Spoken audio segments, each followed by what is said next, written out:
मूर्तियों, प्रतिमाओं, छवियों की प्रार्थना न करें, वे झूठे देवता हैं। मूर्तियों, प्रतिमाओं, छवियों की प्रार्थना न करें, वे झूठे देवता हैं।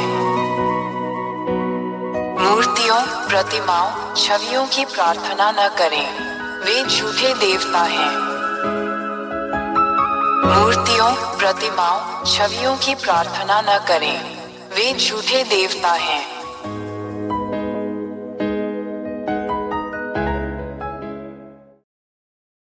एक महान ईश्वर याहवा ने स्वर्ग में कई दिव्य प्राणियों का निर्माण किया। उनमें देवदूत भी शामिल हैं। दो ऐसे स्वर्गदूतों के समूह हैं जिन्होंने महान ईश्वर याहवा के विरुद्ध विद्रोह किया। तीन जैसे ही महान ईश्वर ने ये देखा, उसने उन्हें याहवा द्वारा बनाए गए स्वर्ग से बाहर भेजने का निर्णय लिया। चार प्रभु यहोवा ने विद्रोही दूतों को यहाँ तुम्हारे सिरों पर, जिसे मनुष्य स्वर्ग कहते हैं, फेंक दिया है। पांच जब इन विद्रोही स्वर्गदूतों को पृथ्वी पर फेंक दिया गया, क्योंकि पृथ्वी नीचे स्वर्ग में सम्मिलित है, तो उन्होंने मनुष्यों को उस व्यवस्था का विरोध करने के लिए धोखा दिया जो इस महान परमेश्वर यहोवा ने उन्हें दी थी। छह जब मनुष्य उनके शब्दों और धोखे से बहकाए जाते हैं, तो अंततः वे इन विद्रोही स्वर्गदूतों के बुरे निर्देशों का पालन करने के लिए सहमत हो जाते हैं। सात उसके बाद अब तक मनुष्य पापी बन गए। आठ यह मनुष्यों के विरुद्ध इन विद्रोही स्वर्गदूतों के धोखे का परिणाम है। मनुष्य अत्यंत पापी हो गए हैं। नौ जब महान ईश्वर ने देखा कि मनुष्य कानून के विरुद्ध काम कर रहे हैं, तब ईश्वर याहवा ने स्वयं को मनुष्यों से अलग कर लिया और उन्होंने मनुष्यों को आज तक बिना किसी संरक्षक के अकेला छोड़ दिया। 10 यही कारण है कि आज तक मनुष्य अभी भी एक दूसरे को नुकसान पहुंचाते हैं और दुर्व्यवहार करते हैं। इंसानों को इस तरह देखना बहुत दुर्भाग्यपूर्ण है, लेकिन इंसान कुछ नहीं कर पाता। 11 जब विद्रोही स्वर्गदूतों ने ये देखा, तो उन्होंने स्थिति का लाभ उठाया और महान तथा सच्चे ईश्वर याह के स्थान पर स्वयं को ईश्वर घोषित कर दिया।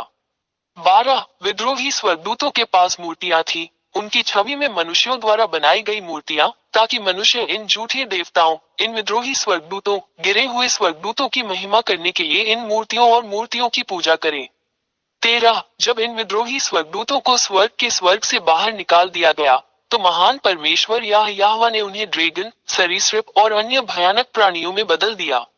14 यही कारण है कि मनुष्य, जो अब अपने सच्चे निर्माता ईश्वर याह को नहीं जानते, सांप, अजगर, सरीसृप और अन्य भयानक प्राणियों की मूर्तियां बनाते हैं और इन सभी के सामने झुककर प्रार्थना करते हैं, जबकि वे विद्रोही देवदूत हैं जिनकी वे पूजा करते हैं। धिक्कार है उन मनुष्यों पर जो ऐसा करते हैं। 15 ये गिरे हुए स्वर्गदूत जिनसे मनुष्य मूर्तियों, प्रतिमाओं, छवियों के माध्यम से प्रार्थना करते हैं, उन्हें हम राक्षस या शैतान कहते हैं। 16 ये सब सच्चे और महान ईश्वर याहवा की पुस्तक में लिखा है, जिसे इसराइलियों का सिफर तौरात, इब्राहिम का ईश्वर कहा जाता है, और आप उन्हें जांच सकते हैं। 17 इसराइलियों ने पहले भी ऐसा किया था, यही कारण है कि महान ईश्वर याहवा ने उन्हें उनके देश इसराइल से बाहर निकाल दिया। इसराइलियों के पास अपने सच्चे परमेश्वर के सामने घृणित चीजें हैं।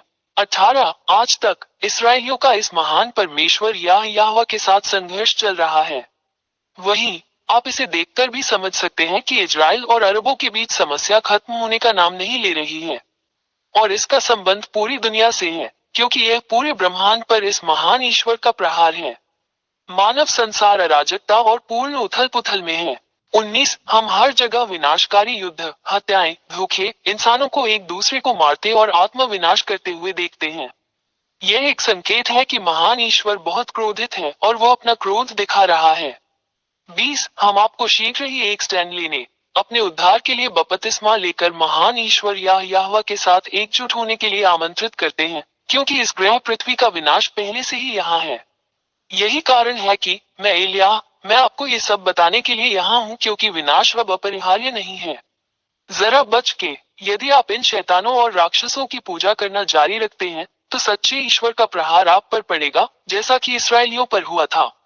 21 निष्कर्ष में, अब मूर्तियों से प्रार्थना न करो, मूर्तियों से प्रार्थना न करो, वे झूठे देवता हैं जो न चल सकते हैं, न बोल सकते हैं, न हिल सकते हैं। आपके हाथों ने उन्हें बनाया है। तुम उन वस्तुओं के लिए प्रार्थना क्यों करते हो जो तुम्हारे हाथों से बनाई गई है? तुम्हें धोखा दिया गया, इसे अब और स्वीकार न करें। अपने निर्माता परमेश्वर, महान परमेश्वर या यहोवा के पास जाओ। 22 जिस महान ईश्वर से हमें प्रार्थना करनी चाहिए वो वही है जो आपकी दुनिया और ब्रह्मांड था। मैंने तुम्हें सच बता दिया। समझे, कोई भी झूठा देवता टिक नहीं सकता। वो महान ईश्वर है और उसके सभी वचन पूरे होते हैं। इसका प्रतिकार कोई नहीं कर सकता। आप इस धरती पर जो कुछ भी घटित हो रहा है उसके साक्षी हैं। उन्हीं की बातें सच होती हैं। 25 हमेशा YouTube channel Yehoshua TV India और यहोशुआ वेबसाइट पर दी गई शिक्षा का पालन करें। WhatsApp phone 261328666398। टेलीफोन 8588824671। मूर्तियों, प्रतिमाओं, छवियों की प्रार्थना न करें, वे झूठे देवता हैं। मूर्तियों, प्रतिमाओं, छवियों की प्रार्थना न करें, वे झूठे देवता करें, वे झूठे देवता हैं। मूर्तियों, प्रतिमाओं, छवियों की प्रार्थना न करें, वे झूठे देवता हैं। मूर्तियों, प्रतिमाओं, छवियों की प्रार्थना न करें, वे झूठे देवता हैं।